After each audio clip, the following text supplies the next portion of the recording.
ব্যাপারটা হচ্ছে ভাই, ভিসা অবশ্যই খুলবে, কিন্তু ভিসাটা কবে খুলবে প্রশ্ন এটা, তাই তো? হ্যালো গাইস, এরকম চিল বেশি। Welcome to my channel Raptex blog. আমি সানোয়ার তুর্কি সাইপ্রাসের বিভিন্ন তথ্য নিয়ে সবসময় আপনাদের সাথে আছি। বাইরে প্রচুর ঠান্ডা, হাত পা রুমের ভিতরে বান্ধা। আসলে ভাই প্রচুর ঠান্ডা, রুমের বাইরে যাওয়া যাবে না এই মুহূর্তে, রাত্রেবেলা। তো আজকে আমাদের টপিক হচ্ছে যে তুর্কি সাইপ্রাসের বেতনটা আসলে বাড়ে নাকি কমে, নাকি যা তাই থাকে, নাকি শুধু নাম্বার বাড়ে। আর আরো একটা বিষয় হচ্ছে ভাই, একটু আপ কিংবা বিষয় একটু খবর দেন। আমরা তো বিভিন্ন জায়গাতে বিভিন্ন খবর পাচ্ছি, এখন আসলে কতটুকু সত্য বা মিথ্যা, কি আসল নিউজটা কি একটু দেন। তো চলেন শুরু করা যাক। প্রথম যে ব্যাপারটা সেটা হচ্ছে ভাই, তুর্কি সাইপ্রাসের বেতন বাড়ে নাকি কমে, নাকি যা তাই থাকে। দেখেন বর্তমানে এই বেতন কত, 52,000 সামথিং। আমি পুরো হাজারের কথাটাই বলি। তো এখন টাকার মান 2 টাকা 84 পয়সা। তা আপনি একটু গুণ দেন, 2 টাকা 84 পয়সা গুণ 52,000, 1,47,000।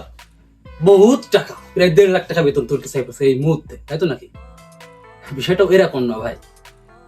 এখান থেকে 6 মাস আগে যখন একবার বেতন বাড়ছিল তখন এরকম আমরা হিসাব করে দেখছিলাম, আমার একটা ভিডিও আছে যে 1,42,43 না 44 এরকম এমন আসছিল।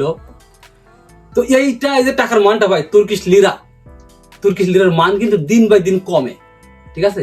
তো এই বেতনটা কিন্তু আবারও 6 মাসের পরে বাড়বে, অর্থাৎ জুন জুলাইতে আবার বেতন বাড়বে। তো এখান থেকে 6 মাস পর্যন্ত ভাই যখন যাবে, টাকার মান চলে যাবে প্রায় 2 টাকা 50-55 পয়সা। আমি 2 টাকা 55 পয়সায় ধরলাম, এরকম একটা অ্যামাউন্ট আসতে পারে। গুণে 52,000, 1,32,000, ঠিক আছে?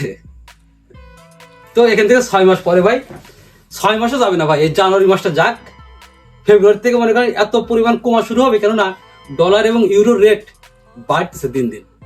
সুতরাং এই মুহূর্তে জানুয়ারি অথবা ফেব্রুয়ারি মাসে যারা তুর্কি সাইপ্রাসে এই অরিজিনাল সরকারি বেতনটা পাবে, এরা প্রায় 1,40,000-এর উপরে বেতন পাবে। বললাম তো 1,47,000 হয়। তো 1,40,000-এর উপরে এরা বেতন পাবে এই 2 মাসে। এই 2 মাস পরে আবার মনে করেন যে যা তাই ওই 1,30,000, 32, 33 এরকম।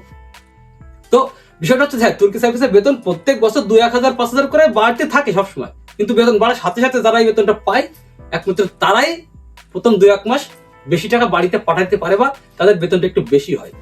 দ্বিতীয় যে ব্যাপারটা সেটা হচ্ছে, তুর্কি সাইপ্রাসে এই যে বেতনটা বাড়ানো হয়েছে, এই বেতনটা কি সবাই পাবে?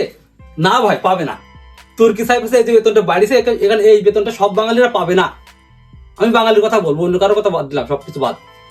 আমাদের বাঙালিদের ভিতরে 100-র ভিতরে 30% বাঙালি এই সঠিক বেতনটা পাবে, আর 70% বাঙালি সঠিক বেতন পাবে না।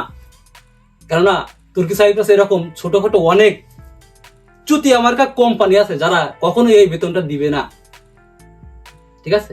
তো বেতন বাড়ছে আহামরি চিল্লাচিল্লি করার কোনো দরকার নেই ভাই, এই বেতনটা সবাই পাবেন না।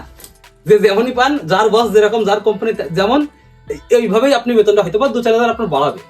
এই সরকারি বেতনটা সবাই পাবেন না, ঠিক আছে? আর আপনারা কেউ ওই এই তুর্কি সাইপ্রাসে বেতন বেশি এই চিন্তা করে আপনারা এই ভিসা বন্ধের ভিতরে আবার পাসপোর্ট জমা দিয়ে না, কিন্তু তাহলে কিন্তু আর এক বিপদে পড়ে যাবেন, ঠিক আছে?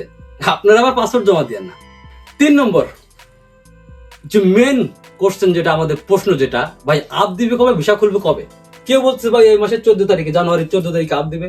কেউ বলছে জানুয়ারির 20 তারিখে নাকি ভিসা খুলবে। কেউ বলছে 25 তারিখে আপ দিবে, কেউ বলছে 30 তারিখে ভিসা খুলবে। মানে বিষয়টা হচ্ছে এরকম। তো কনফিউশনে পড়ে যাচ্ছে আপনারা যে আসলে ভাই আসলে সত্যটা কি। দেখেন ভাই, আমি কিন্তু ভিসার আপডেট নিয়ে কোনো ভিডিও তৈরি করতে চাই না, কেননা আপনারা একটা জিনিস চিন্তা করেন, এই যে বেতন বাড়ানো নিয়ে 3বার মিটিং করলো, 3বার বেতন বাড়ানো নিয়ে। ভিসা খোলা কিংবা আপ দেওয়া নিয়ে তাদের একটু ডিসিশন নিতে হবে, নাকি একটা আলোচনা করতে হবে না, নাকি হুট করে খুলে দেবে? আরে আমি বারবারই একটা কথা বলি যে ভাই, এসব ফাও কথায় কান দেবেন না। দেখেন, যারাই ভিডিও বানাচ্ছে বা যারাই পোস্ট করতেছে যে তুর্কি সাইপ্রাসে বেতনটা বাড়ছে, এরা কিন্তু একটা স্ক্রিনশট দিচ্ছে, নাহলে একটা ফটো দিচ্ছে, যে কোনো একটা জিনিস কিন্তু দিচ্ছে, প্রুফ সহকারে সবাই কিন্তু দিচ্ছে, কেননা আসলে বেতনটা বেড়েছে। আপনাদের যাদেরকে বলা হচ্ছে এরকম যে ভাই জানুয়ারি 20 তারিখে, জানুয়ারি 25 তারিখে, এই মাসের এই তারিখে ভিসা খুলবে, আপ দিবে, ভাই সবই ডাহা মিথ্যা কথা। সুতরাং বেশি চাপ নিয়ে না ভাই। তো যাও, ভিডিওর লাস্ট পর্যন্ত চলে আসলাম।